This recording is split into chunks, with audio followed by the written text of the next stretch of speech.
Hi everyone, అందరికీ నమస్తే. ఇవాళ ఇంపార్టెంట్ టాపిక్తో చేసినాం. జనసేన అధినేత పవన్ కళ్యాణ్ గారు పనితీరు ఎట్లుంది, పవన్ కళ్యాణ్ అధికారంలోకి వచ్చిన తర్వాత పవన్ కళ్యాణ్ గారు ఎదుర్కొన్న సవాళ్ళు ఏంది, పవన్ కళ్యాణ్ గారు అందుకున్న అభినందనలు ఏంది, క్లియర్గా పాయింట్ ఏ పాయింట్ వీడియోలో డిస్కస్ చేసుకుందాం.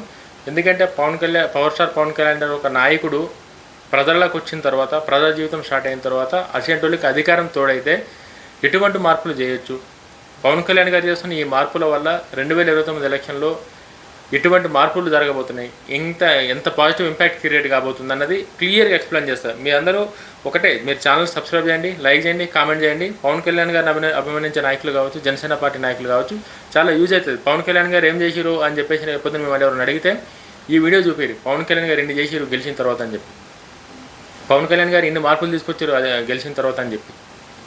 ఎందుకంటే పవన్ కళ్యాణ్ గారు స్టార్టింగ్లో వచ్చేటప్పటి నుంచే ఆయన క్లారిటీతో ఒక విజన్తో వచ్చారు. పవన్ కళ్యాణ్ గారు 2014 పార్టీ స్టార్ట్ చేసిన తర్వాత ఇమీడియట్లీగా నాకు ఒక పదవి కోసమో అతని పర్సనల్ పొజిషన్ కోసం ఆశపడకుండా పార్టీని ఎట్లా, అంతకుముందే పవన్ కళ్యాణ్ గారికి మనకు తెలిసిందే ప్రజారాజ్యం పార్టీ ఇంపాక్ట్ ఎంత గట్టిగా పడిందో, అంత గట్టిగా పడ్డాసరి కూడా ఎక్కడ వెనకాడు వేయకుండా ప్రజా జీవితంలోకి వద్దాం అనుకుంటూ వచ్చిండు. ఎసెంట్ సవాళ్ళు ఏంది మొత్తం పాయింట్ టు పాయింట్ ఎక్స్ప్లెయిన్ చేస్తా.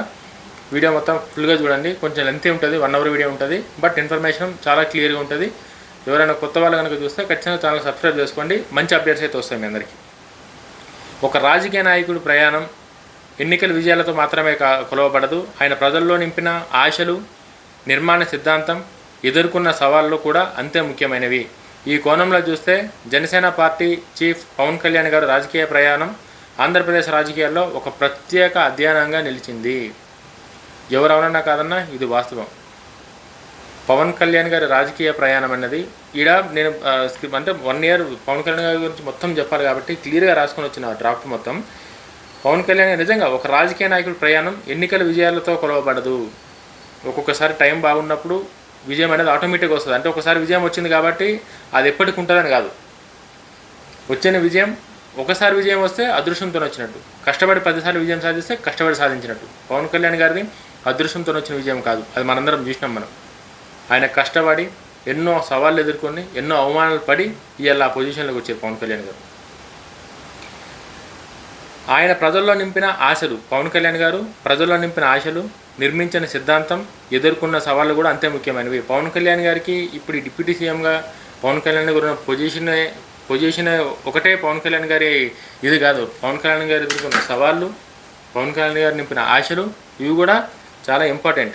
ఈ కోణంలో కనుక చూస్తే జనసేన పార్టీ అధినేత పవన్ కళ్యాణ్ గారి ప్రయాణం నిజంగానే ఒక ప్రత్యేక అధ్యయనం కాదు, ప్రత్యేక అధ్యయనమే అది. 10 ఏళ్ళు ఒక పార్టీలో ఎమ్మెల్యే లేకున్నా, వార్డు మెంబర్ లేకున్నా, ఎవ్వరు లేకున్నా సరే కూడా 10 ఏళ్ళు ఒక పార్టీని మర్చిపోకుండా అదే పద్ధతిలో తీసుకొచ్చి అధికారంలోకి వచ్చినంత వరకు 2014 నుంచి 2024 వరకు పెద్ద నాయకులు లేరు, గొప్ప నాయకులు లేరు. పవన్ కళ్యాణ్ జనసేన అంటే పవన్ కళ్యాణ్ గారు ఒక్కరే. పవన్ కళ్యాణ్ గారు వెనక ఎంతమంది ఉన్నా సరే కూడా ప్రజలు ఎవరు వాళ్ళని కన్సిడర్ చేయలేరు అసలు. ఒక నాయకులుగా కానీ వీళ్ళు కూడా పవన్ కళ్యాణ్ గారితో ఈక్వల్ కానీ ఎవరు ఇప్పటికీ లేరు పార్టీలు. పవన్ కళ్యాణ్ గారి తర్వాత ఎవరు అని అంటే పవన్ కళ్యాణ్ గారే. జనసేన పార్టీ 10 ఏళ్ళు అధికారం లేకపోయినా సరే కూడా అట్లీస్ట్ ఎమ్మెల్యేలు లేరు.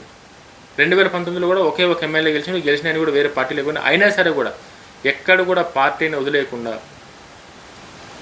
పార్టీ పెట్టినప్పుడు ఎట్లయితే కాపాడుకుందో ఇవాళ కూడా ఇప్పటికి కూడా పార్టీని అట్లనే కాపాడుకుంటూ పార్టీని ఎట్లా డెవలప్ చేయాలి, పార్టీపై ప్రజలకు నమ్మకం ఎట్లా పెంచాలి అని చెప్పి ఎంత కష్టపడాలో అంత కష్టపడుతారు పవన్ కళ్యాణ్ గారు. చాలామందికి జనసేన కార్యకర్తలు తెలియదు, ఇది చెప్తున్నా. అంటే తెలియదు, ఇదంతా తెలియదని కాదు, పవన్ కళ్యాణ్ గారు పడ్డ కష్టం, ఆయన ఆవేదన అన్నది చాలామందికి అర్థం కాదు. అది అర్థమయ్యేటట్టు చెప్దామని చెప్పి మన వీడియో ఉద్దేశం అంతే. జనసేన ఆవిర్భావం 2014 సంవత్సరం ఆంధ్రప్రదేశ్ రాజకీయాల్లో ఒక కీలక మలుపు. కరెక్ట్, 2014 అనేది ఆంధ్రప్రదేశ్ రాజకీయాల్లో చాలా కీలకమైన మలుపు, అంటే చాలా కీలకమైన మలుపు. దేనికి కీలకమైన మలుపు అని చెప్పేసి కనుక మనం మాట్లాడితే, రాష్ట్ర విభజన అనంతరం కొత్త రాజకీయ పరిస్థితులు ఏర్పడ్డాయి. అప్పుడు దాకున్న రాజకీయం వేరు, అప్పుడు దాకున్న రాజకీయ పరిస్థితులు వేరు. కొత్త రాష్ట్రం ఏర్పడ్డాక ఆంధ్ర తెలంగాణ సపరేట్ అలాగలాగైనాక అప్పుడు స్టార్ట్ అయిన రాజకీయాలు వేరు. చాలా అంటే అసలు సంబంధం లేదు, డిఫరెంట్ అసలు ఊహించని రీతిలో రాజకీయాలు జరిగినాయి అప్పట్లో. ప్రజలు సాంప్రదాయ రాజకీయాలకు విభిన్నమైన ప్రత్యామ్నాయాల కోసం ఎదురు చూస్తున్న సమయంలో సినీ నటుడు పవన్ కళ్యాణ్ గారు జనసేన పార్టీని స్థాపించారు. ప్రజలు సాంప్రదాయ రాజకీయాలకు విభిన్న అంటే ప్రస్తుతం ఉన్న పార్టీలకి ప్రత్యామ్నాయంగా కొత్త పార్టీ ఏదైనా వస్తే బాగుండు ఈ పార్టీలు కాకుండా అన్న ఆలోచన ప్రజల్లో ఉంది, అప్పటికే ఉంది. ప్రజారాజ్యం పార్టీ వచ్చినా సరే కూడా ఇంపాక్ట్ చేయలేదు కాబట్టి అట్లా ఏమైనా పార్టీ వస్తే బాగుండు అని చెప్పి ప్రజలు ఆలోచించిన టైంలో పవన్ కళ్యాణ్ గారు జనసేన పార్టీని ప్రకటించారు. పార్టీ ఆవిర్భావ సమయంలో ప్రధానంగా ప్రజాస్వామ్య విలువలు, పారదర్శక పాలన, అవినీతి నిరోధం, జవాబుదారీతనం వంటి అంశాలను ప్రస్తావించారు. రాజకీయాల్లో కొత్త తరానికి అవకాశం కల్పించాలనే లక్ష్యాన్ని కూడా వెల్లడించారు. పవన్ కళ్యాణ్ గారు పార్టీ పెట్టేయంగానే నెక్స్ట్ వాళ్ళకి సీట్ ఇస్తా, వీళ్ళకి ఎంపీ సీట్ ఇస్తా, వాళ్ళకి ఎమ్మెల్యే సీట్ ఇస్తా, వీళ్ళకి ఇవి ఇస్తా, మీరు వచ్చేసేయండి మనం రాజకీయాలు స్టార్ట్ చేసేద్దాం, పోదాం, గెలిచేద్దాం, ఈ రాజకీయాలు చేయలేడు పవన్ కళ్యాణ్ గారు. ఒకవేళ 2014 అట్లా కనుక చేస్తుంటే కూడా పవన్ కళ్యాణ్ గారికి ఏదో ఒక బెనిఫిట్, అప్పుడున్న ఆ క్రేజ్కి, అప్పుడున్న ఆ ఊపుకి ఖచ్చితంగా పవన్ కళ్యాణ్ గారు గెలుస్తుండే. పవన్ కళ్యాణ్ గారికి తో పాటు ఇంకా మిగతా ఎమ్మెల్యేలు కూడా గెలుస్తుండే ఆ టైంలో కనుక పవన్ కళ్యాణ్ గారికి ఆ డిసిజన్ తీసుకుని ఉంటే. ఎందుకంటే పవన్ కళ్యాణ్ గారు పార్టీ పెట్టినప్పుడు ఆ వెయిటేజ్ అనేది అట్లా ఉంది, అంత ఇంపాక్ట్ క్రియేట్ చేసింది. జనసేన పార్టీ అనేది పెట్టి చాలా పెద్ద ఇంపాక్ట్ క్రియేట్ చేసింది పవన్ కళ్యాణ్ గారు. ఇప్పుడు వాళ్ళకి చాలామందికి తెలియదేమో కానీ ఆ పార్టీ పెట్టినప్పుడు, ఆ మీటింగ్ పెట్టినప్పుడు పవన్ కళ్యాణ్ గారు ఆ ఏదైతే అగ్రెసివ్నెస్, ఆ స్పీచ్ అదంతా ఉందో అప్పట్లో చాలామంది అంటే ఫిదా ఇంకా పవన్ కళ్యాణ్ గారి మాటలకి. పార్టీ ఆవిర్భావ సమయంలోనే, పార్టీ పెట్టినప్పుడే పవన్ కళ్యాణ్ గారు ప్రజాస్వామ్య విలువలు, ప్రజాస్వామ్యంలో విలువలతో కూడిన రాజకీయాలు, పారదర్శక పాలన, చాలా ట్రాన్స్పరెంట్గా ఎక్కడ కూడా అవినీతి లేకుండా, తప్పులు జరగకుండా, లంచాలు, దౌర్జన్యాలు ఇవి కాకుండా ట్రాన్స్పరెంట్గా ఉండాలి. అకౌంటబిలిటీ, జవాబుదారీతనం, ప్రజలకి ప్రభుత్వానికి మధ్యలో అకౌంటబిలిటీ ఉండాలన్నది ఒక కాన్సెప్ట్. కొత్త తరానికి రాజకీయ అవకాశం కల్పించాలనే లక్ష్యాన్ని కూడా పవన్ కళ్యాణ్ గారు తొలి మీటింగ్లోనే అనౌన్స్మెంట్ చేసేసారు. కొత్త తరం అంటే రాజకీయాలకు రావాలనుకున్న వాళ్ళు ఎవరైతే ఉన్నారో వాళ్ళందరూ కూడా ఖచ్చితంగా జనసేన పార్టీ అనేది మీకు ఖచ్చితంగా మీరు అనుకున్న ఇంపార్టెన్స్ మీకు విలువలు ఇస్తుంది. మీరు కనుక వచ్చి జాయిన్ అయితే మీ రాజకీయ భవిష్యత్తు బాగుంటుందని చెప్పి కొత్త తరానికి కూడా పవన్ కళ్యాణ్ గారు రాజకీయంగా సపోర్ట్ చేశారు అప్పట్లో. జనసేన పార్టీ ప్రారంభం నుంచే కేవలం ఎన్నికల పార్టీగా కాకుండా ప్రజా సమస్యలపై స్పందించే రాజకీయ వేదికగా తనను తాను పరిచయం చేసుకోవడానికి ప్రయత్నించింది. మీకు ఇంతకుముందు నేను చెప్పినా కదా, జనసేన పార్టీ పెట్టంగానే ఇంకా ఎలక్షన్లు వచ్చినాయి, పోటీలు క్యాండిడేట్స్ని ఫైనల్ చేద్దాం, నిలబెడదాం, గెలిచిన అసెంబ్లీకి పోతారు, అట్లా కాకుండా కేవలం ఎలక్షన్ల కోసమే రాజకీయ పార్టీ పెట్టకుండా ప్రజా సమస్యలపై స్పందించే, అంటే ప్రజల సమస్యలు స్పందించడానికి అధికారం ఒకటి అవసరం లేదు అనేది పవన్ కళ్యాణ్ గారి ఆలోచన. అధికారం ఉంటేనే ప్రజా సమస్యలపై పోరాడతామన్నది కాదు, అధికారం ఉన్నా లేకున్నా సరే ప్రజల సమస్యలు పోరాడాలంటే ధైర్యం కావాలని చెప్పి పవన్ కళ్యాణ్ గారు అప్పట్లో అట్లా చూస్ చేసుకొని పవన్ కళ్యాణ్ గారు జనసేన పార్టీని ముందుకు తీసుకుపోయారు. అవినీతి వ్యతిరేక రాజకీయాలపై దృష్టి. పవన్ కళ్యాణ్ గారు పార్టీ పెట్టినప్పటి నుంచే అవినీతి రాజకీయాలు, అవినీతితో కుళ్ళుకుపోయిన రాజకీయాలకి స్వస్తి పలకాలని చెప్పి ఆ పద్ధతిలో పవన్ కళ్యాణ్ గారు స్టార్ట్ చేశారు. జనసేన ప్రారంభ దశలో అవినీతి వ్యతిరేకత రాజకీయాలను ముఖ్య అజెండాగా తీసుకుంది. ప్రభుత్వ వ్యవస్థలో పారదర్శకత, ప్రజాధన వినియోగంపై బాధ్యత, అధికార వికేంద్రీకరణ వంటి అంశాలను ప్రస్తావించింది. పవన్ కళ్యాణ్ గారు పవన్ కళ్యాణ్ గారు అప్పటికి రాజకీయాలకు కొత్త అయినా సరే కూడా, కొత్త పార్టీ అయినా సరే కూడా, ఎమ్మెల్యేలు క్యాండిడేట్ ఎవరు లేకున్నా సరే కూడా ప్రశ్నించడానికి అవగాహన అవసరం అని చెప్పేసి పవన్ కళ్యాణ్ గారు నిరూపించారు. అప్పటైనా పవన్ కళ్యాణ్ ప్రారంభ దశలోనే అవినీతి వ్యతిరేకత రాజకీయాలను, అవినీతితో నిండిపోయిన రాజకీయాలు ఏవైతే ఉన్నాయో, సొంత లాభాల కోసం, ఉన్న పదవులు కాపాడడం కోసం ఏదంటే అది చేసే కడికి ఏదైతే ఉన్నాయో అవన్నీ కాదని చెప్పి ప్రభుత్వ వ్యవస్థలో పారదర్శకత, మీకు ఇంతకుముందు చెప్పిన ట్రాన్స్పరెన్సీగా ఏదైనా సరే కూడా ప్రభుత్వం ప్రజల కోసం పని చేయాల్సిందే. లంచాలు, డబ్బులు, ఈ అవినీతితో నిండిపోయిన రాజకీయాలు కాకుండా ట్రాన్స్పరెంట్ రాజకీయాలు, అధికార వికేంద్రీకరణ వంటి అంశాలు, ఎక్కడి నుంచి పరిపాలించాలి, ఎట్లా పరిపాలించాలి, ఉన్న రాష్ట్రంలో అన్ని జిల్లాలను ఎట్లా సమన్వయం చేయాలని మొత్తం అన్నీ ఈక్వల్గా ఉండేటట్టు పవన్ కళ్యాణ్ గారు అప్పట్లోనే ప్రస్తావించడం అంటే మామూలు విషయం కాదు. అది చాలామందికి తెలియదు. పవన్ కళ్యాణ్ గారు అప్పుడు మాట్లాడే, ఒకసారి మీరు యూట్యూబ్లో చూడండి, జనసేన పార్టీ ఇనాగ్రేషన్ డే అని చెప్పేసి కొడితే అనౌన్స్మెంట్ డే అని చెప్పి పవన్ కళ్యాణ్ గారు మాట్లాడే మాటలన్నీ గుర్తొస్తాయి. పార్టీ ప్రసంగాల్లో యువత, రైతులు, నిరుద్యోగులు, మధ్యతరగతి ప్రజల సమస్యలకు ప్రాధాన్యం ఇవ్వబడింది. పవన్ కళ్యాణ్ గారు మాట్లాడే ప్రతి మీటింగ్లో, పవన్ కళ్యాణ్ గారు ఏ మీటింగ్లో మాట్లాడినా సరే కూడా ఆ మీటింగ్లో మెయిన్ పవన్ కళ్యాణ్ గారి ఎజెండా ఏంటంటే యువతే దేశానికి దిక్కుచి అని చెప్పి నమ్మే నాయకుల్లో పవన్ కళ్యాణ్ గారు కూడా ఒకరు. పవన్ కళ్యాణ్ గారు కూడా చాలా అంటే చాలా విలువిస్తారు యువతకి, చాలా రెస్పెక్ట్ ఇస్తారు. యువత మాత్రమే రాజకీయాలను మార్చగలదన్నది పవన్ కళ్యాణ్ గారు కూడా చాలా గట్టిగా నమ్ముతారు.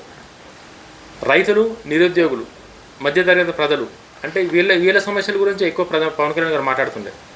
రైతుల కోసం, నిరుద్యోగుల కోసం, మధ్యతరగతి ప్రజల కోసం, వీళ్ళ సమస్యలు, వీళ్ళకున్న ఏవైతే ప్రాబ్లమ్స్ ఫేస్ చేస్తారో పవన్ కళ్యాణ్ గారు ఏవైతే దగ్గర నుంచి తీసారో వాటి కోసమే పవన్ కళ్యాణ్ గారు ఎక్కువ మాట్లాడుతుండే. ఈ అంశాలు జనసేనకు ప్రత్యేక గుర్తింపును తీసుకొచ్చాయని మద్దతుదారులు భావిస్తారు. మరోవైపు విమర్శకులు కూడా లక్ష్యాలను అమలు చేయడానికి బలమైన సంస్థాగత నిర్మాణం అవసరమని అప్పటి నుంచే పేర్కొంటున్నారు. ఇది మెయిన్ ఇంపార్టెంట్ ఏంటంటే పవన్ కళ్యాణ్ గారు ఇవన్నీ మాట్లాడడం, ఇవన్నీ జనసేన పార్టీకి మంచి పేరే తీసుకొచ్చినాయి. పవన్ కళ్యాణ్ గారు మాట్లాడుతున్నారు, ప్రశ్నిస్తున్నారు, ఓకే పర్వాలేదు అన్నట్టు మాట్లాడారు. కానీ వీటన్నిటికీ న్యాయం చేయాలి, ఇవి కింద మాట్లాడినట్టే కింద పనులు కూడా జరగాలంటే మరో లక్ష్యాలను అమలు చేయడానికి బలమైన సంస్థాగత నిర్మాణం. అంటే జనసేన పార్టీ ఒక్క పవన్ కళ్యాణ్ గురించి మాట్లాడితే ఏమీ మారిపోవు. పవన్ కళ్యాణ్ గారు ఎట్లయితే మాట్లాడతారో అట్లనే పనులు కూడా జరగాలంటే ఆ సపోర్ట్ కూడా అట్లనే ఉండాలి పవన్ కళ్యాణ్ గారికి. గ్రామ స్థాయి నుంచి మండల స్థాయి నుంచి జిల్లా స్థాయి నుంచి పవన్ కళ్యాణ్ గారికి అట్లా సపోర్ట్ చేసేవాళ్ళు కూడా కావాలని విశ్లేషకులు అయితే పేర్కొన్నారు. కరెక్ట్, అది కూడా తప్పేం లేదు. అది యువతలో ప్రత్యేక గుర్తింపు. పవన్ కళ్యాణ్కు సినిమా రంగంలో ఉన్న ప్రజాదరణ రాజకీయాల్లో కూడా ప్రారంభ బలంగా మారింది.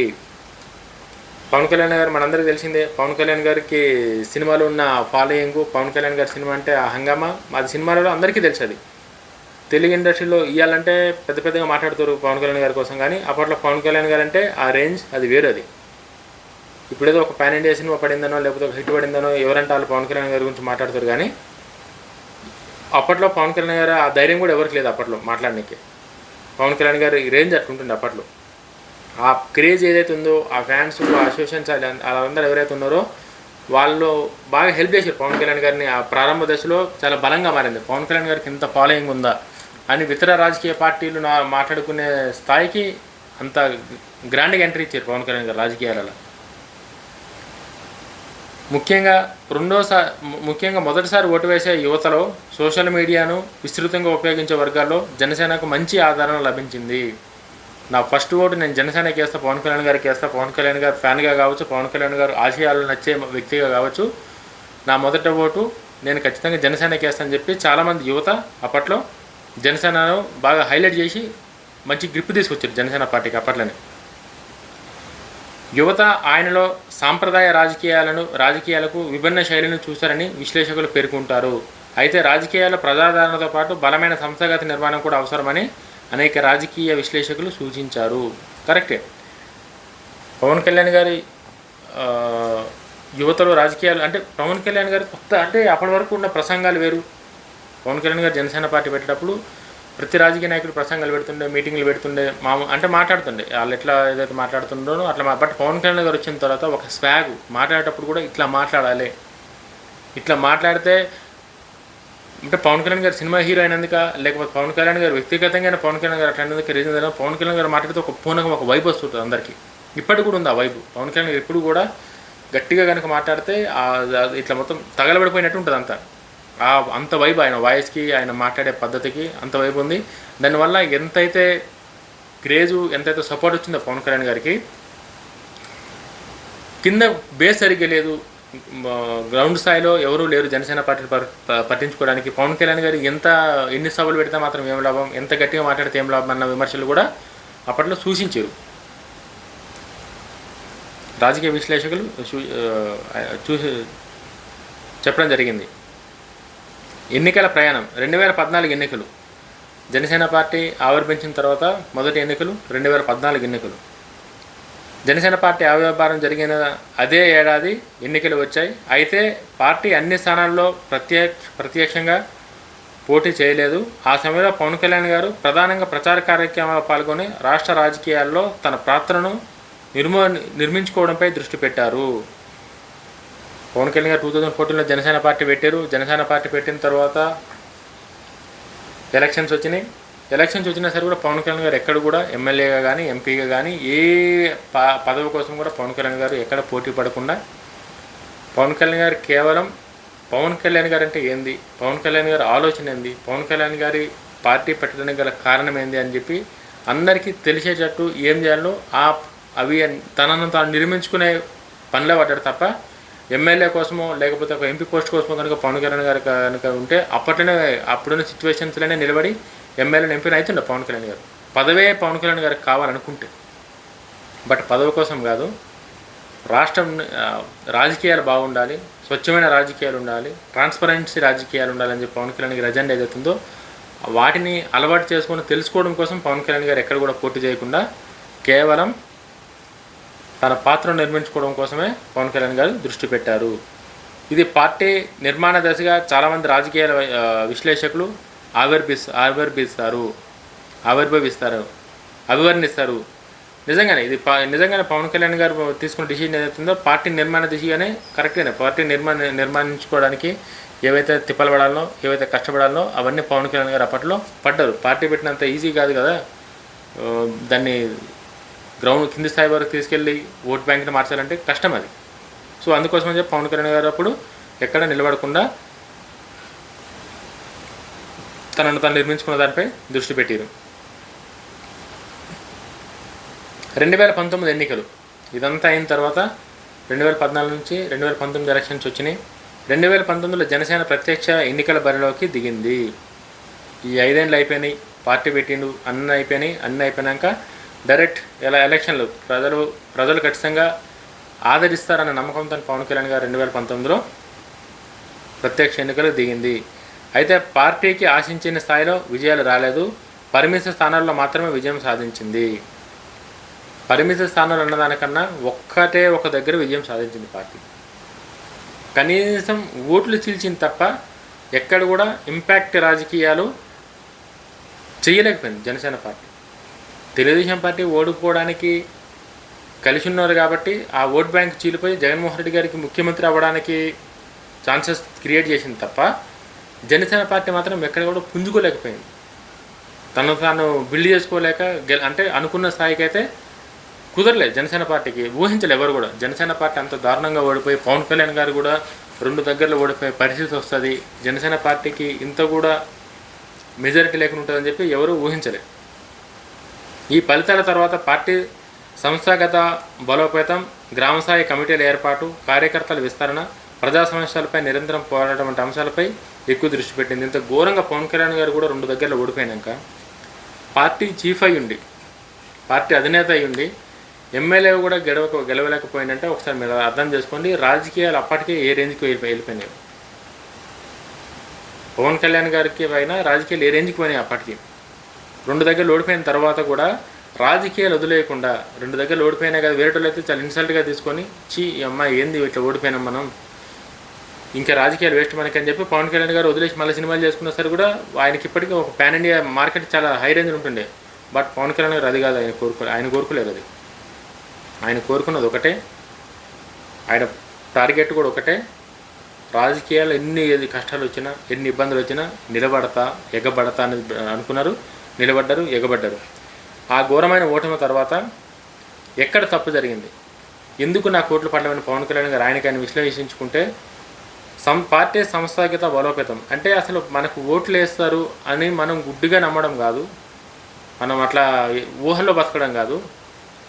మనకు ఓట్లు వేయడానికి ఏముంది, మనకు ఓటు వేయమని చెప్పేటోళ్ళు ఎవరు ఉన్నారని చెప్పి ఆలోచించి గ్రామ స్థాయి నుంచి కమిటీలు ఏర్పాటు చేసి కార్యకర్తలందరినీ విస్తరించి మన పార్టీ కోసం మీరు అందరికీ చెప్పాలి, మన పార్టీ వస్తే ఈ అధికారంలోకి వస్తే ఇట్లుంటుంది అని చెప్పి పవన్ కళ్యాణ్ గారు విస్తరించి ప్రజా సమస్యలపై నిరంతరం పోరాటం చేసే వాటిపై ఓడిపోయిన బాధ లేకుండా అధికారం ఉన్నా లేకున్నా సరే కూడా ఆయన కొట్లాడే పద్ధతి ఒకటేలాగా ఉండాలని చెప్పి పవన్ కళ్యాణ్ గారు అప్పుడు కూడా అట్లనే కొట్లాడారు.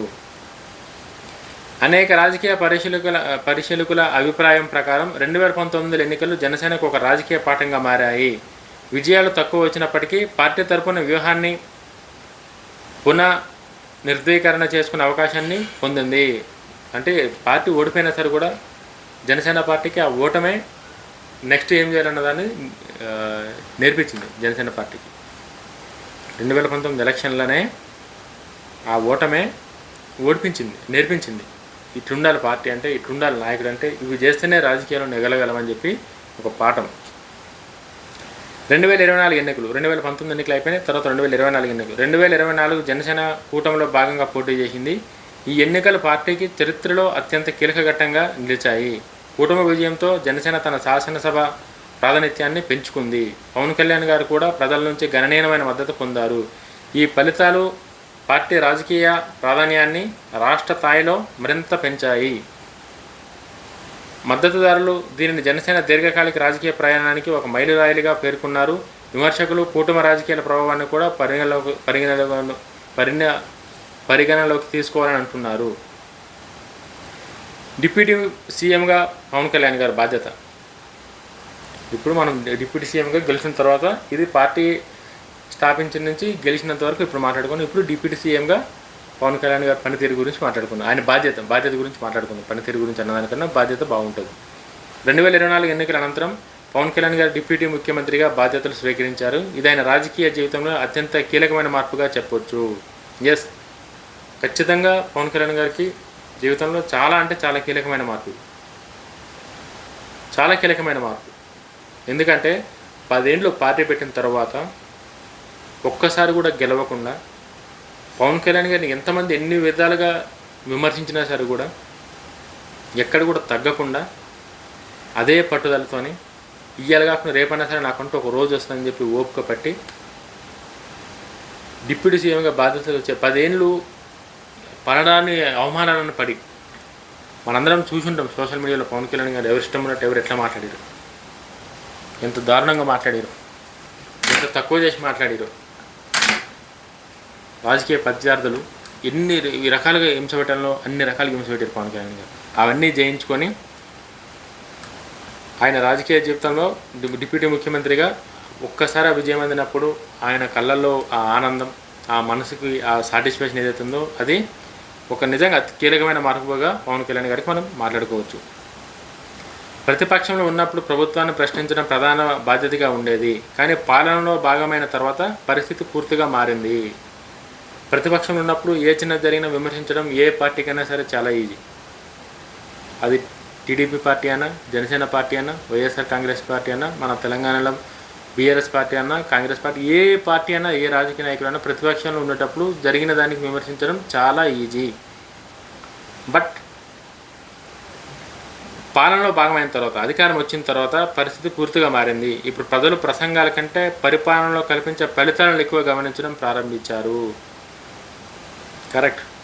పవన్ కళ్యాణ్ గారు ప్రతిపక్ష నాయకుడు ఉండేటప్పుడు ఆయన ప్రసంగాలను చూసి ఇష్టపడుతుంటారు ప్రజలు. పవన్ కళ్యాణ్ గారు అట్లా మాట్లాడారు, పవన్ కళ్యాణ్ గారు ఇట్లా మాట్లాడారు అని చెప్పి సోషల్ మీడియాలో హైలైట్ చేసుకుంటా పవన్ కళ్యాణ్ గారికి మద్దతు ఇచ్చారు. బట్ ఇప్పుడు ప్రసంగాలు కాదు, పరిపాలనలో కనిపించే ఫలితాలను చూసి ఫలితాలను గమనించడం ప్రారంభించారు ప్రజలు.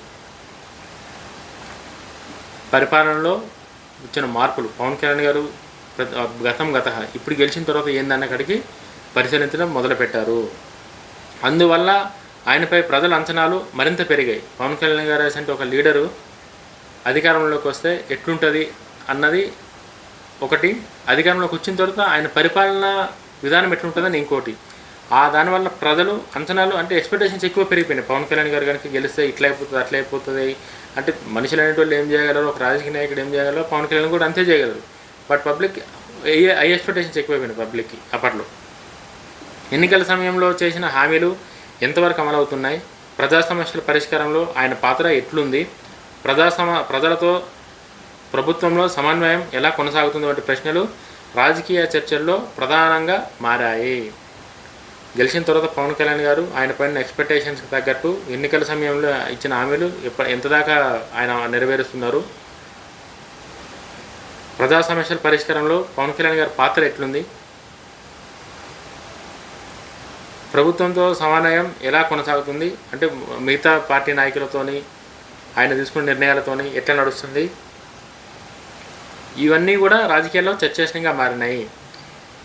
ఇదే కారణంగా డిప్యూటీ సీఎం పవన్ కళ్యాణ్ గారి పనితీరు ఇప్పుడు కేవలం ఆయన వ్యక్తిగత రాజకీయ భవిష్యత్తును మాత్రమే కాకుండా జనసేన పార్టీ భవిష్యత్తును కూడా ప్రభావితం చేసే అంశంగా మారింది.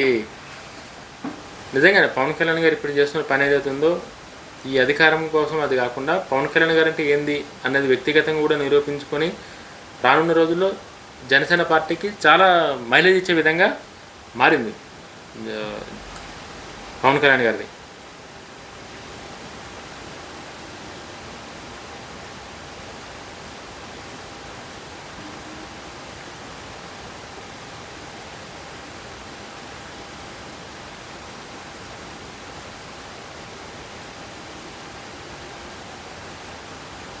ఇప్పుడు నెక్స్ట్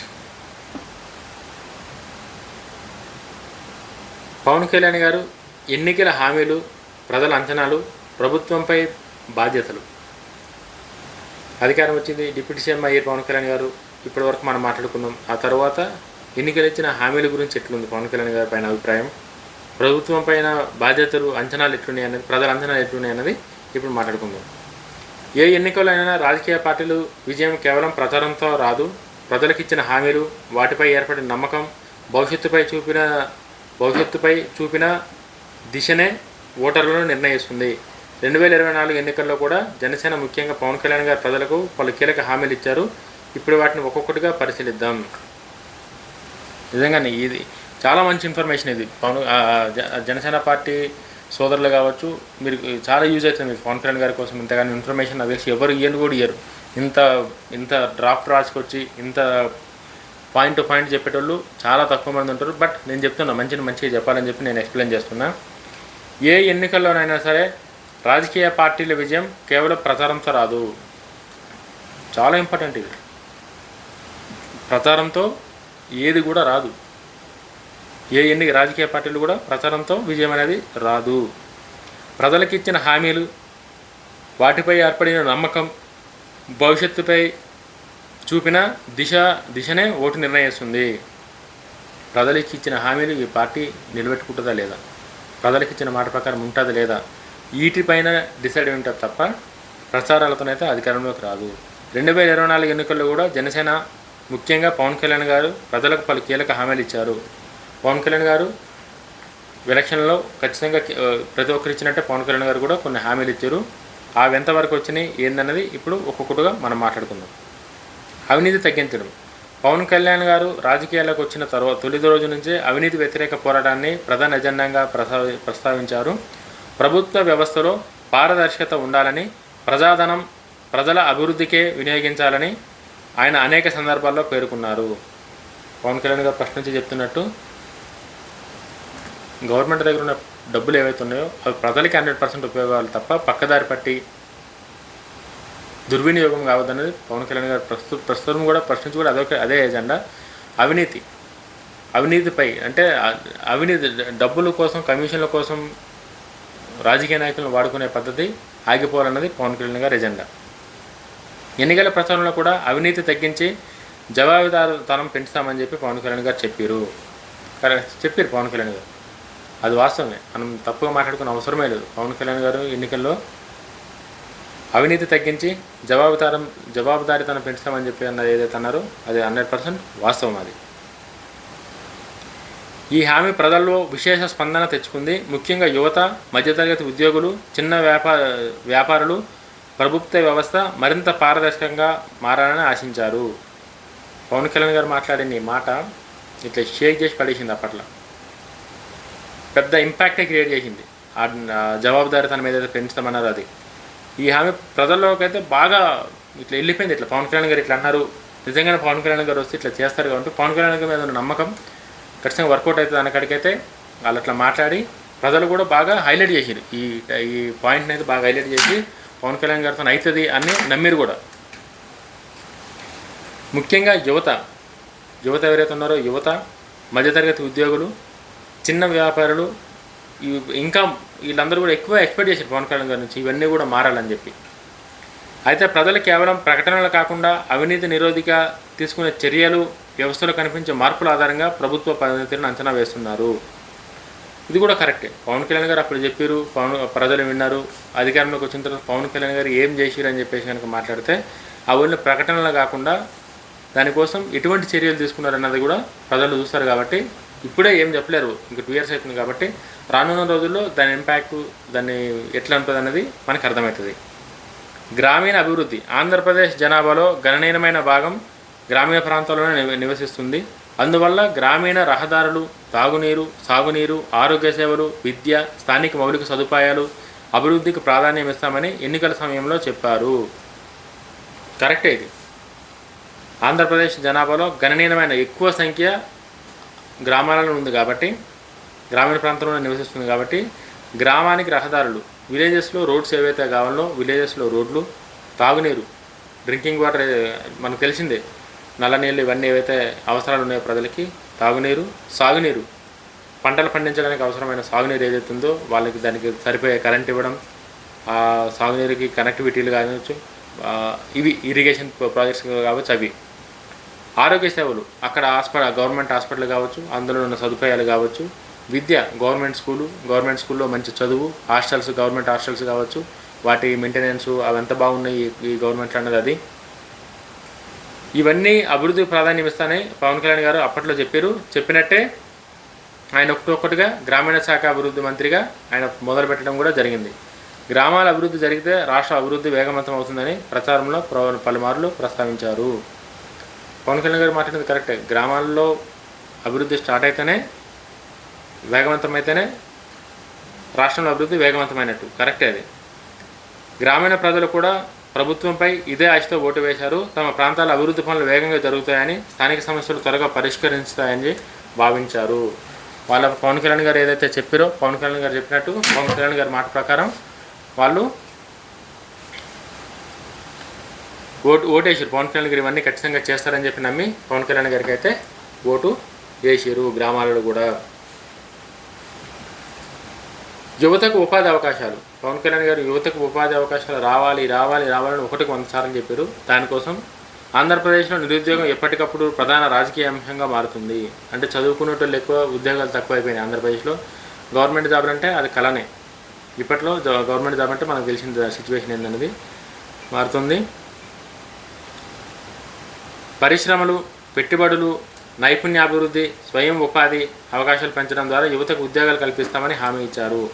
పవన్ కళ్యాణ్ గారు అయితే మాత్రం హామీలు ఇచ్చారు. నేను ఇయ్యలేరు, ఎవరో తప్పుగా రాశారని అయితే ఇచ్చారు. పవన్ కళ్యాణ్ గారు ఇచ్చారు. పరిశ్రమలు, పెట్టుబడులు, నైపుణ్యాభివృద్ధి, స్వయం ఉపాధి అవకాశాలు పెంచడం ద్వారా యువతకు ఉద్యోగాలు కల్పిస్తామని హామీ ఇచ్చారు. యువతకు ప్రభుత్వ ఉద్యోగాలు కాకుండా ప్రైవేట్ రంగంలో కూడా అవకాశాలు పెరగాలని, కొత్త పరిశ్రమలు రావాలని ప్రజలు ఆశించారు. ప్రత్యేకంగా చదువు పూర్తి చేసిన యువతకు ప్రభుత్వ నిర్ణయాలని ఆసక్తిగా గమనిస్తున్నారు. పవన్ కళ్యాణ్ గారు చెప్పినట్టు యువత. పవన్ కళ్యాణ్ గారు ఫస్ట్ నుంచి కూడా పవన్ కళ్యాణ్ గారి టార్గెట్ యువతనే. వాళ్ళకి ఏదో ఒకటి చేయాలి, వాళ్ళలో మార్పు తీసుకొస్తే మిగతా అన్నీ మారుతాయి అన్నది పవన్ కళ్యాణ్ గారు ఫస్ట్ నుంచి ఆయన గట్టిగా నమ్ముతున్నారు. అది ఎందుకో అన్ని రాజకీయ పార్టీలు కూడా నమ్మితే పవన్ కళ్యాణ్ గారు అదే నమ్ముతున్నారు. పవన్ కళ్యాణ్ గారు చెప్పినట్టు పరిశ్రమలు మనకు తెలిసింది. ఇప్పుడు ఆంధ్రప్రదేశ్ రాష్ట్రంలో ఎన్ని పరిశ్రమలు వచ్చినాయి. లోకేష్ గారు ఎన్ని పరిశ్రమలు తీసుకొచ్చారు. పవన్ కళ్యాణ్ గారు తెచ్చినా, లోకేష్ గారు తెచ్చినా, ఎవరు తెచ్చినా సరే కూడా ఆంధ్రప్రదేశ్ ప్రజలకి పరిశ్రమలు అనేది కూటమి గవర్నమెంట్ తీసుకొచ్చినట్టే, ఇచ్చిన మాట నిలబెట్టుకున్నట్టే. అంటే ఒక గవర్నమెంట్ ఉద్యోగాలే కాకుండా ప్రైవేటీకరణ, అంటే ప్రైవేట్ ఉద్యోగ ద్వారా కూడా అక్కడున్న స్థానిక ప్రజలకి ఉద్యోగ అవకాశాలు కల్పించవచ్చు.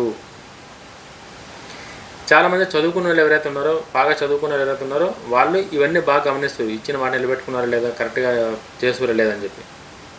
4, మహిళల భద్రత. పవన్ కళ్యాణ్ గారు మెయిన్ ఎజెండా మహిళల భద్రత, గౌరవం, చట్టాల అమలు వంటి అంశాలను కూడా ఎన్నికల ప్రచారంలో బాగా ప్రస్తావించారు. పవన్ కళ్యాణ్ గారు అయితే మహిళల కోసం మనందరికీ తెలిసిందే. ఫస్ట్ నుంచి, ఇప్పటి నుంచి కాదు, 2014 నుంచి ఆయన ఎజెండా ఒకటే, ఇప్పుడు అదే వాళ్ళ భద్రత. మహిళలు భయపడకుండా జీవించే వాతావరణం ఉండాలి, ఫిర్యాదులపై వేగంగా స్పందించే వ్యవస్థ ఉండాలని హామీ ఇచ్చారు. ప్రజలు కూడా మహిళలపై జరిగే నేరాల విషయంలో ప్రభుత్వం మరింత కఠినంగా వ్యవహరించాలని ఆశిస్తున్నారు. పవన్ కళ్యాణ్ గారు ఏదైతే డిసిజన్ తీసుకోరో ఖచ్చితంగా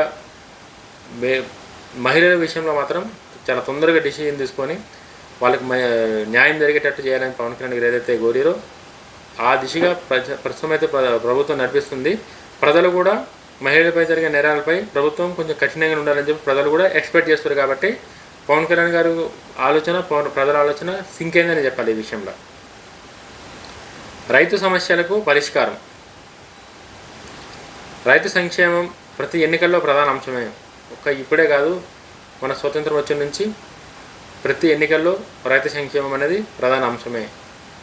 సాగునీరు, పంటకు సరైన ధర, మార్కెట్ సౌకర్యాలు, ప్రకృతి వైపరీత్యాల సమయంలో సహాయం, వ్యవసాయానికి అవసరమైన మౌలిక సదుపాయాలు మెరుగుదల వంటి అంశాలకు ప్రాధాన్యం ఇస్తామని ప్రచారంలో చెప్పారు. రైతులు కూడా తమ సమస్యలు త్వరగా పరిష్కారం అవుతాయని, వ్యవసాయానికి మరింత ప్రాధాన్యం లభిస్తుందని చెప్పి ఆశించారు. కరెక్ట్గానే ఆశించారు, వీళ్ళు కూడా కరెక్ట్గానే చెప్పారు. రైతులకు ప్రతి పంటకు సరైన ధర, ఆల్రెడీ గిట్టుబాటు ధర ఇస్తున్నారు. మార్కెట్ సౌకర్యాలు మంచిగా చేసిరు. ప్రకృతి వైపరీత్యాల సమయంలో కూడా పంట నష్టం ఎక్స్టెంట్ కూడా తీసుకుంటున్నారు. కాబట్టి ఇచ్చిన దానికోసం 100% అని చెప్పారు. 2 ఇయర్స్లో 80%, 70% అయితే రీచ్ అయ్యారు.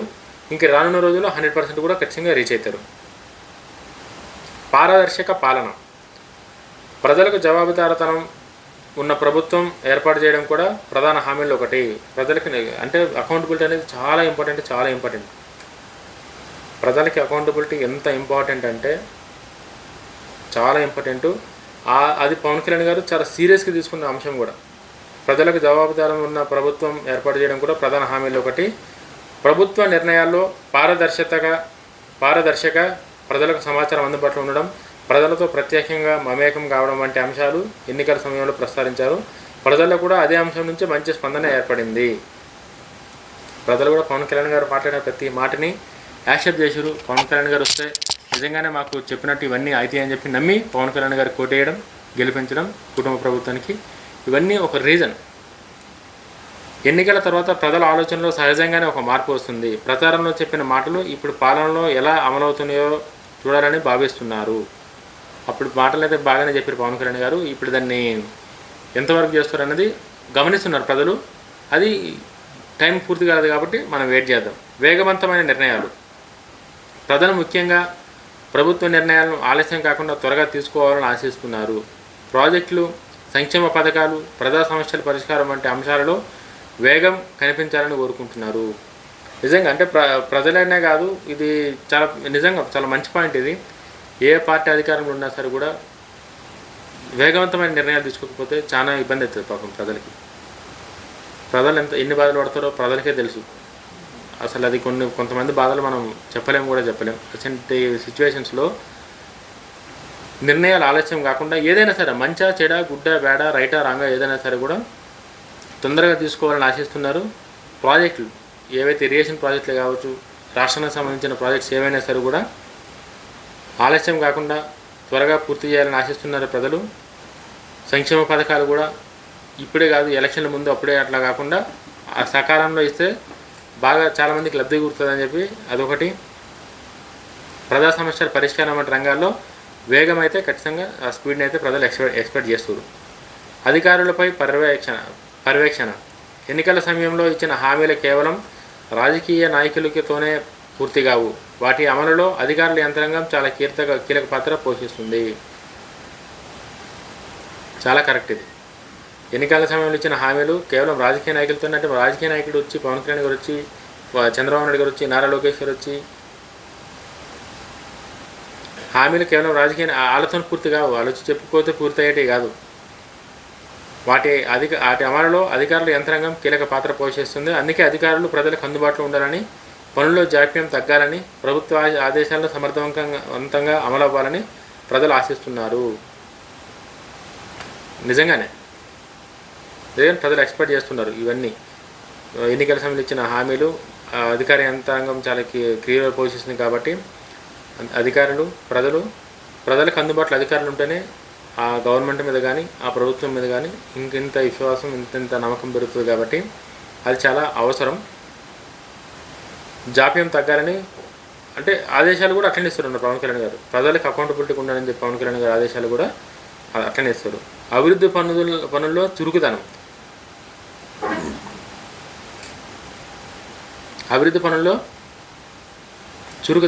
రోడ్లు, తాగునీరు, విద్య, వైద్యం, పరిశ్రమలు,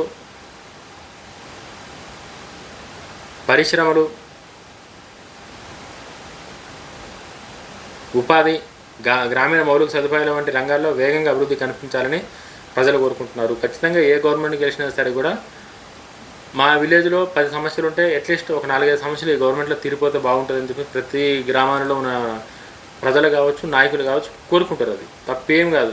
కోరుకునే హక్కు, అర్హత ఉన్నాయి కాబట్టి, చేయాల్సిన బాధ్యత కూడా గవర్నమెంట్కి ఉంది కాబట్టి ఖచ్చితంగా అవి చేస్తారు. అవి కనిపించడానికి ప్రజలు రాజకీయ నాయకుల ప్రసంగాల కంటే తమ ప్రాంతంలో కనిపించే అభివృద్ధితోనే ప్రజలు ఎక్కువగా పరిగణనలోకి తీసుకుంటారు.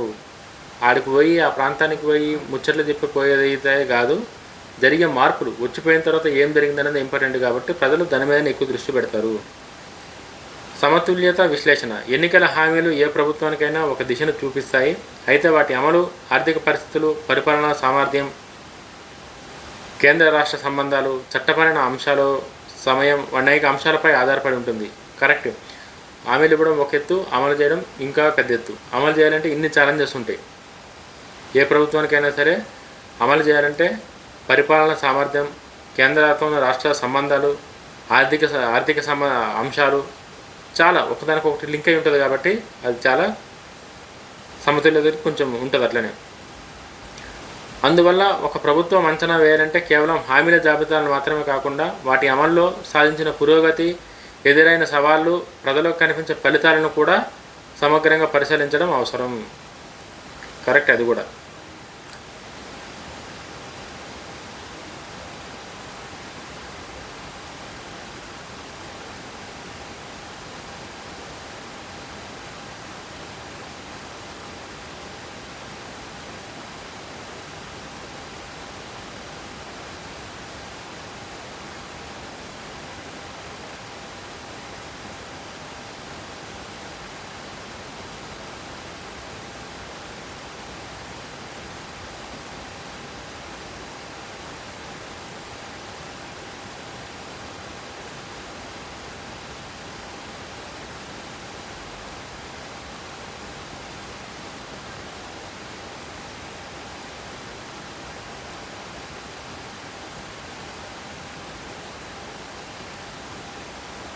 టూ మినిట్స్ డ్రాప్ ప్రిపేర్ అవుతుంది. ఇప్పుడు పవన్ కళ్యాణ్ గారికి ప్రజల్లో ఇమేజ్ ఎట్లుంది, పవన్ కళ్యాణ్ గారి బలం ఏంది, సవాల్ ఏందన్నది ఇప్పుడు మీకు ఎక్స్ప్లెయిన్ చేస్తాను నేను. రాజకీయాల్లో ఒక నాయకుడి ఇమేజ్ అనేది ఒక్క రోజులో ఏర్పడినది కాదు. మనకు తెలిసిందే, ఒక్క రోజులో రాజకీయ నాయకుడు పోయి మాట్లాడితే అది ఇంపాక్ట్ చూపించేది కాదు. సంవత్సరాల పాటు ప్రజలతో ఉన్న అనుబంధం, తీసుకున్న నిర్ణయాలు, చెప్పిన మాటలు, చేసిన పనులు కలిసి ఇమేజ్ను నిర్మిస్తాయి. కరెక్ట్.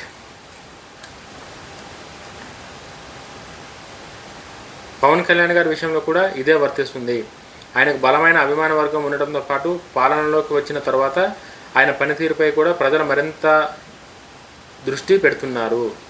పవన్ కళ్యాణ్ గారు లాంటి ఒక లీడర్కి అధికారం వస్తే ఎట్లుంటుందో మనందరికీ తెలిసిందే. వచ్చిన తర్వాత ఖచ్చితంగా ప్రజలు పవన్ కళ్యాణ్ గారు ఏం చేస్తున్నారు, ఆయన పొజిషన్ తగ్గట్టు అన్నది ఆలోచిస్తారు కాబట్టి మనకి ఇది అనేది ఉంటుంది, ఆ క్యూరియాసిటీ అనేది ఉంటుంది. యువతలో ఆదరణ. పవన్ కళ్యాణ్ గారికి ఉన్న ప్రధాన రాజకీయ బలం యువతలో ఆయనకున్న క్రేజ్, ఆదరణ. ఎవరెవరన్నా కాదన్నా సరే కూడా పవన్ కళ్యాణ్ గారికి ఆ క్రేజ్ అయితే ఉంది.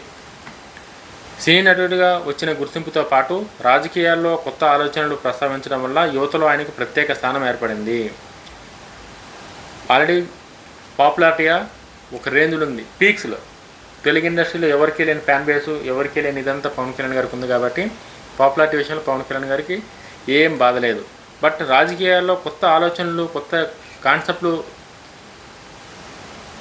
చర్చించడం వల్ల, ప్రస్తావించడం వల్ల యువతలో ఆయనకి ఒక సపరేట్ స్థానం ఏర్పడింది. ముఖ్యంగా అవినీతి వ్యతిరేక సందేహాలు, సామాజిక అంశాలపై స్పందించడం, యువతలో ప్రత్యేకంగా మాట్లాడే శైలి ఆయన మద్దతును పెంచిందని అనేక రాజకీయ నాయకులు విశ్లేషిస్తున్నారు. రాజకీయ విషయంలో చెప్పిందైతే కరెక్టే. సోషల్ మీడియాలో కూడా ఆయనకు గణనీయమైన మద్దతు కనిపిస్తుంది. ప్రచార కార్యక్రమాలు, సభలు, ప్రసంగాలు వేగంగా ప్రజల్లోకి చేరడానికి ఇదొక బలంగా మారింది. పవన్ కళ్యాణ్ గారు దేనికోసం మాట్లాడినా సరే కూడా ఇట్లా అంటే ఎంత తొందరగా స్ప్రెడ్ అవుతుంది అంటే అంత తొందరగా స్ప్రెడ్ అవుతుంది. పవన్ కళ్యాణ్ గారు ఏది మాట్లాడినా సరే, అది మంచా చెడా తప్ప రైటా పక్కన పెడితే పవన్ కళ్యాణ్ గారు మాట్లాడిన ప్రతి ఒక్కటి కూడా ఆన్ ది స్పాట్లో ట్రెండ్ అయిపోతుంది. అయితే రాజకీయాల్లో సోషల్ మీడియా మద్దతుతో పాటు ఎన్నికల్లో విస్తృత ప్రజా మద్దతు నిలబెట్టుకోవడం కూడా ముఖ్యమని విశ్లేషకులు సూచిస్తున్నారు. కరెక్ట్, అది కూడా రాజకీయాల్లో ఈ సోషల్ మీడియాతో నమ్ముకుంటే రాజకీయాలు చేయలేరు కాబట్టి ఖచ్చితంగా విస్తృత ప్రజా మద్దతును నిలబెట్టుకోవడం కూడా చాలా ఇంపార్టెంట్. గ్రామ స్థాయి నుంచి ఆ క్యాడర్ని అట్లా కాపాడుకొని వాళ్ళకి ఎటువంటి మిస్కమ్యూనికేషన్ లేకుండా కాపాడడం కూడా ఇంపార్టెంట్. వ్యక్తిగత నిజాయితీ అనే ఇమేజ్. వ్యక్తి పవన్ కళ్యాణ్ గారి గురించి ఆయన మద్దతుదారులు తరచుగా ప్రస్తావించే అంశాల్లో ఒకటి వ్యక్తిగత నిజాయితీ. రాజకీయాల్లో వ్యక్తిగత జీవనశైలి, ప్రజా వ్యవహారాలపై తీసుకున్న వైఖరి వంటి అంశాలు నాయకుడి ఇమేజ్ను ప్రభావితం చేస్తాయి. ఆయన అభిమానులకు ప్రజా ప్రయోజనాల కోసం మాట్లాడే నాయకుడిగా ఆవిర్భిస్తారు. అయితే రాజకీయాల్లో వ్యక్తిగత ఇమేజ్తో పాటు ప్రభుత్వ విధానాలు, పాలనలో ఫలితాలు ప్రజలు పరిగణలోకి తీసుకుంటారని రాజకీయ పరిశీలకులు చెబుతున్నారు. కరెక్టే, ఏది కూడా మనం చెప్తే వినేది కాదు కాబట్టి రాజకీయాల్లో ఒకదానికొకటి లింక్ అయ్యి ఒకదానికొకటి అడాప్ట్ అయి ఉంటుంది కాబట్టి దీని నిర్ణయాలు కూడా అట్లనే తీసుకుంటారు. అవినీతి వ్యతిరేక వైఖరి. జనసేన స్థాపన నుంచి అవినీతి వ్యతిరేక వైఖరి పార్టీ ప్రధాన అంశంగా మారింది. ప్రభుత్వ వ్యవస్థలో పారదర్శకత, ప్రజాధన వినియోగంపై జవాబుదారీతనం, చట్టబద్ధ పరిపాలన వంటి అంశాలు పవన్ కళ్యాణ్ గారు అనేక సందర్భాల్లో మాట్లాడారు. పవన్ కళ్యాణ్ గారు చాలా సందర్భాలలో మాట్లాడారు. ఈ వ్యవస్థలో పారదర్శకత, ట్రాన్స్పరెన్సీ, ప్రజాధన వినియోగంపై, అంటే రాష్ట్ర ప్రభుత్వం ఖర్చు పెడుతున్న ప్రతి ఒక్క రూపాయి ప్రజలకి ఖచ్చితంగా తెలియజెప్పాలి, ఇది దేనికి ఖర్చు పెడుతుందని చెప్పి జవాబుదారీతనం, చట్టబద్ధ పరిపాలన, ఈ అంశాలను అనేక సందర్భాల్లో పవన్ కళ్యాణ్ గారు ప్రస్తావించారు.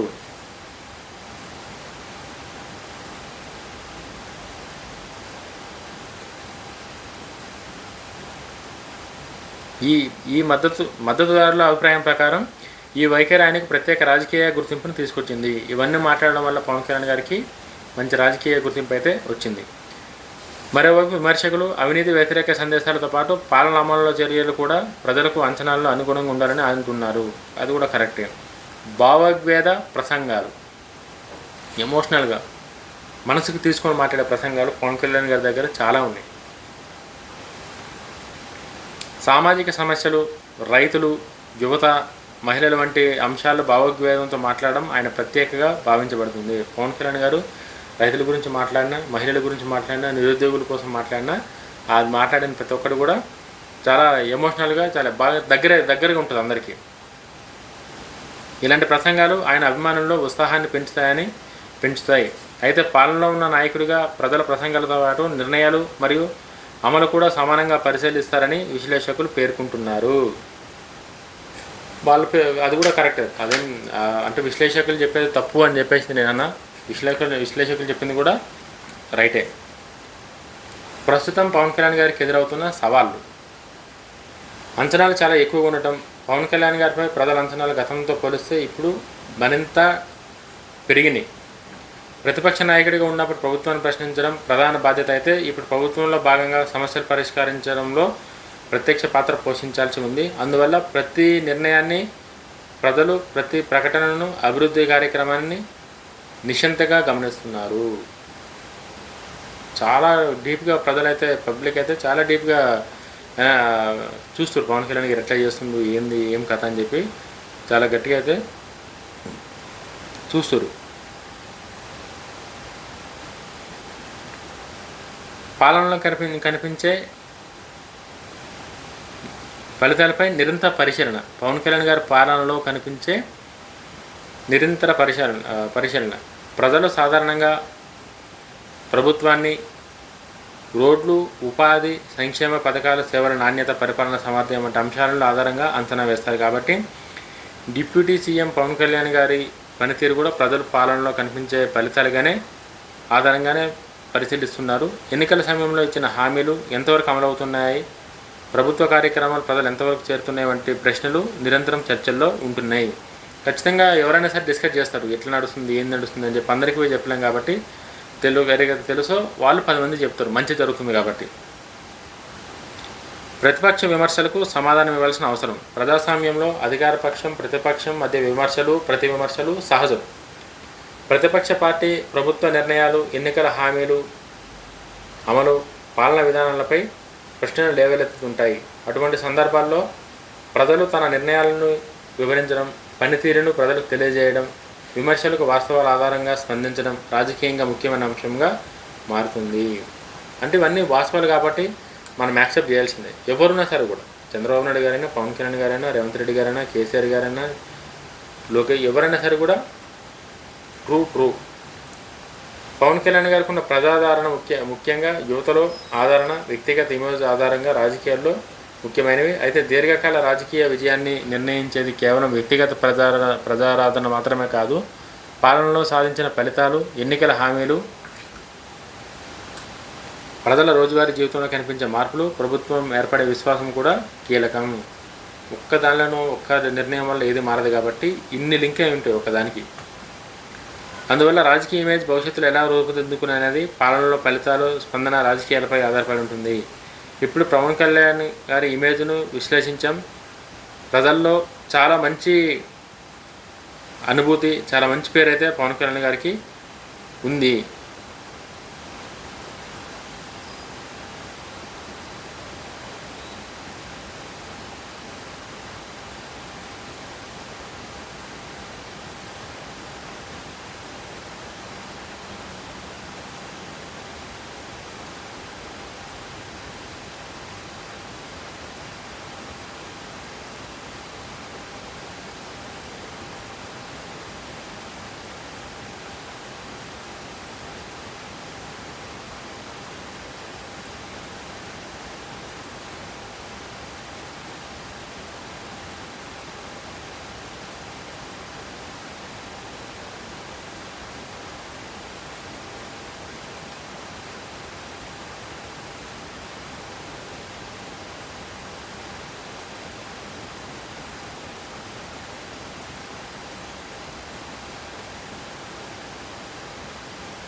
టూ మినిట్స్ అయింది.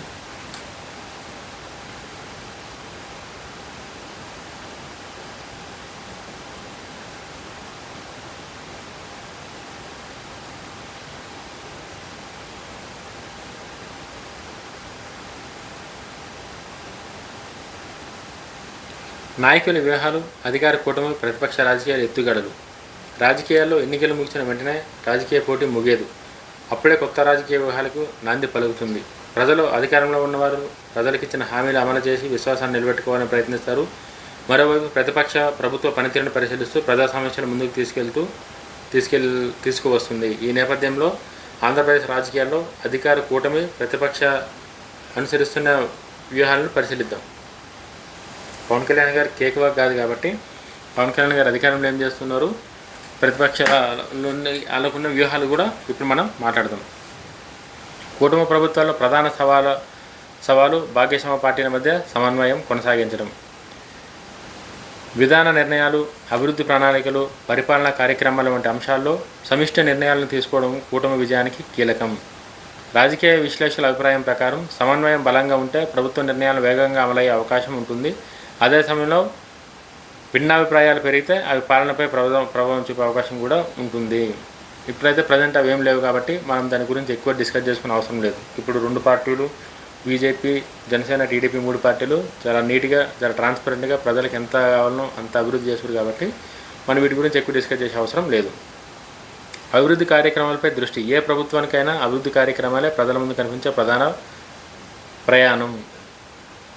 ఏ రాజకీయ పార్టీకైనా సరే కూడా ఏం చేశారంటే మా ఊర్లో ఇగో ఇది చేసి మీరు చూడండి అని చెప్పేసి అదే ప్రూఫ్. వాళ్ళు పనిచేసిన దానికి ప్రూఫ్ ఏంటంటే అభివృద్ధి కార్యక్రమాలే. మౌలిక సదుపాయాలు, పెట్టుబడులు, పరిశ్రమలు, ఉపాధి, గ్రామీణాభివృద్ధి, వ్యవసాయ రంగం, విద్య, ఆరోగ్యం వంటి రంగాల్లో పురోగతి చూపించగలిగితే అది ప్రభుత్వానికి రాజకీయం కూడా బలంగా చేకూరుస్తుంది.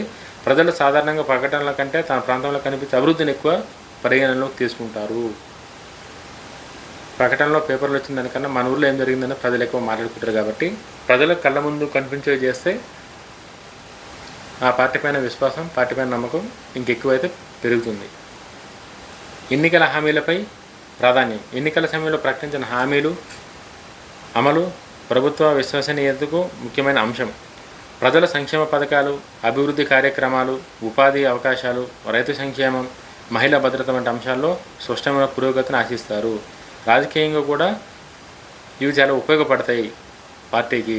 నిజంగానే ప్రజలు ఎన్నికల సమయంలో ప్రకటించిన హామీలు దానికోసమైతే ఎంతైతే ఆశగా ఎదురు చూస్తారో, రైతు సంక్షేమం కోసం, మహిళా భద్రత వంటి అంశాలు కూడా చాలా ఇంట్రెస్టింగ్గా వాళ్ళు ఎదురు చూస్తారు. వాళ్ళు ఏం జరుగుతుందా, వాళ్ళు చెప్పింది జరగదా అని చెప్పి. ప్రతిపక్ష ఊహం. ప్రజాస్వామ్యంలో ప్రతిపక్షం కూడా ఒక కీలక పాత్ర పోషిస్తుంది. అది ఏ పార్టీ అన్నా. ఈరోజు అధికారంలో ఉన్న పార్టీ రేపు ప్రతిపక్షం కావచ్చు, రేపు ప్రతిపక్షంలో ఈరోజు అధికారం కావచ్చు. కాబట్టి రెండు ప్రజాస్వామ్యంలో ఇవి ఇంపార్టెంటే. ప్రభుత్వ పనితీరును ప్రశ్నించడం, లోపాలను ఎత్తిచూపడం, ప్రజా సమస్యలు చర్చల్లోకి తీసుకురావడం ప్రతిపక్ష బాధ్యతల్లో భాగం. హామీల అమలుపై ప్రశ్నలు. ప్రతిపక్ష పార్టీ ఎన్నికల సమయంలో ఇచ్చిన హామీలు ఎంతవరకు అమలయ్యే అంశాన్ని నిరంతరం ప్రస్తావించే అవకాశం ఉంటుంది. హామీల అమలు వేగం, అమలు స్థాయి, ప్రజలకు అందుతున్న ప్రయోజనాల వంటి అంశాలపై ప్రశ్నలు లేవనెత్తడం ప్రతిపక్ష పార్టీ రాజకీయంలో వ్యూహంగా మారుతుంది. పాలనా లోపాలపై విమర్శలు. ప్రభుత్వ నిర్ణయాలు, పరిపాలన లోపాలు, అభివృద్ధి పనులు ఆలస్యం, ప్రజాసేవలు నాణ్యమైన వంటి అంశాలపై ప్రత్యక్ష విమర్శలు చేయడం ప్రజాస్వామ్యంలో ప్రక్రియలో సాధారణ విషయం. అయితే అదే సమయంలో ప్రభుత్వం కూడా తన నిర్ణయాలను వివరిస్తూ చేపట్టిన చర్యలను ప్రజలకు తెలియజేయడానికి ప్రయత్నిస్తుంది. ప్రజా సమస్యలను ప్రధాన అజెండాగా తీసుకురావడం. నిరుద్యోగం, వ్యవసాయం, ధరల పెరుగుదల, స్థానిక అభివృద్ధి, సంక్షేమ పథకాల అమలు వంటి విషయాలు ప్రజలకు సంబంధించిన అంశాలు ప్రతిపక్ష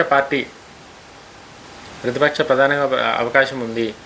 ఇలాంటి అంశాలు రాజకీయ చర్చల్లో ప్రధానంగా స్థానాన్ని పొందుతాయి. ప్రజలు కూడా ప్రతిపక్షం చెప్పే వాదనలు కూడా తన అనుభవంలోకి పోల్చి ఏర్పరచుకుంటారు. సమతుల్యత. అధికార కూటమి లక్ష్యం పాలన ద్వారా ప్రజల విశ్వాసాన్ని నిలబెట్టుకోవడం అయితే, ప్రతిపక్ష లక్ష్యం ప్రభుత్వాన్ని జవాబుదారీగా ఉంచడం. ఈ రెండు పాత్రలు ప్రజాస్వామ్యంలో సహజమైనవి. చివరికి ప్రజలు సాధారణంగా ప్రజలు ప్రకటనల కంటే జీవితాల్లో కనిపించే మార్పులు, ప్రభుత్వ సేవలు, నాణ్యత, అభివృద్ధి ఫలితాలు, ఎన్నికల హామీలు వంటి అమలు అంశాల ఆధారంగా నాయకుల పనితీరును అంచనా వేస్తారు. ఈ నేపథ్యంలో అంటే ఒక్క రీజన్ అని చెప్పేసి మనం తప్పించుకోనికైతే రాదు దీనిలో.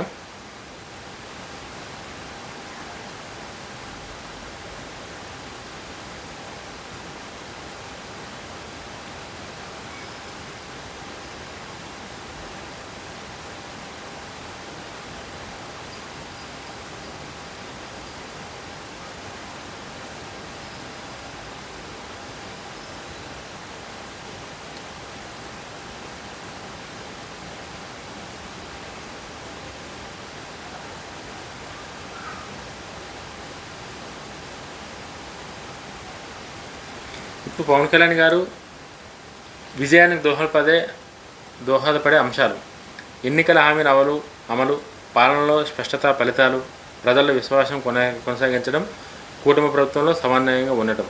ఇవి ఖచ్చితంగా ఇవి కనుక కరెక్ట్గా ఉంటే నెక్స్ట్ 2029లో కూడా మళ్ళీ కూటమి ప్రభుత్వం వస్తుంది. సవాళ్ళు: ప్రజలు అధిక అంచనాలు, ఆర్థిక పరిస్థితులు, ప్రతిపక్ష రాజకీయ ప్రచారం, అభివృద్ధి పనుల వేగం. ఇవి సవాళ్ళు అయితే ఉన్నాయి. ఖచ్చితంగా ఈ సవాళ్ళన్నీ క్లియర్గానే, అంటే ఈ సవాళ్ళన్నీ తీర్చుకోవాలనే అంత కష్టమైన సవాళ్ళు అయితే కాదు. ఇవి చాలా చక్కగా నీట్గా చంద్రబాబు నాయుడు గారు, పవన్ కళ్యాణ్ గారు, లోకేష్ గారు కూర్చొని మాట్లాడుకొని క్లియర్ చేసుకునే అంత అదే తప్ప పెద్దగా భయపడి అమ్మో ఇది అవ్వకపోతే ఎలక్షన్లలో ఇదే మారిపోతున్న సవాళ్ళు అయితే ఏమీ లేవు. ఎందుకంటే ఆల్రెడీ రాజధాని డెవలప్ అవుతుంది. వన్ బై వన్ వాళ్ళు ఏమేమి చేయాలో అవన్నీ డిసైడ్ చేశారు కాబట్టి ఓకే. పవన్ కళ్యాణ్ గారు వ్యక్తిగత ప్రజాదరణ ఒక బలం. అయితే దీర్ఘకాలిక రాజకీయాలకు విజయానికి ప్రజలు సాధారణంగా పాలన ఫలితాలు, సేవల్లో నాణ్యతలు, ఎన్నికల హామీలు వంటివి అంశాలను కూడా పరిగణలోకి తీసుకుంటారు. అందువల్ల 2029 ఎన్నికల్లో ఆయన పాత్రను నిర్ణయించేది కేవలం ప్రచారం మాత్రమే కాదు, పాలనలో కల్పించే ఫలితాలు కూడా. ప్రజల స్పందన, కూటమి వ్యూహం అప్పటి రాజకీయ పరిస్థితులకు కీలకంగా మారనుంది. కరెక్టే. ఇవాళ పవన్ కళ్యాణ్ గారు ఏదో చెప్పారని చెప్పేసి పవన్ కళ్యాణ్ గారు ఏం చేయకపోయినా సరే కూడా ప్రజలు ఓటేయమంటే వేయరు. సినిమా అంటే 10 సార్లు చూస్తారు తప్ప ఓటేయమంటే ఖచ్చితంగా జరగాల్సిన మంచి జరిగితేనే వాళ్ళు ఓటేస్తారు. లేకపోతే ఊరికే ఓటేయాలంటే వేయరు ప్రజలు. డిప్యూటీ సీఎం పవన్ కళ్యాణ్ గారి ప్రయాణం ఆంధ్రప్రదేశ్ రాజకీయాల్లో ఒక ముఖ్యమైన అధ్యయనం. ఆయన పనితీరుపై అనుకూల ప్రతికూల అభిప్రాయాలు రెండూ ఉన్నాయి. తుది అంచనాలను ప్రజలు సాధారణ ఎన్నికల సమయంలో తన అవ్వాళ్ళ ఆధారంగా నిర్ణయిస్తారు. అంటే మీకు ఈ వీడియో ఎట్లా అనిపించింది, పవన్ కళ్యాణ్ గారి పనితీరు మీకు ఎట్లా అనిపించింది అన్నది మీరు కామెంట్లో తెలియజేయండి. ఇంకొక నెక్స్ట్ మంచి వీడియోతోనే చూద్దాం. వీడియో మీకు ఎట్లా అనిపించిందో లైక్ చేయండి, కామెంట్ చేయండి, ఛానల్ అయితే ఖచ్చితంగా సబ్స్క్రైబ్ చేయండి. జై హింద్.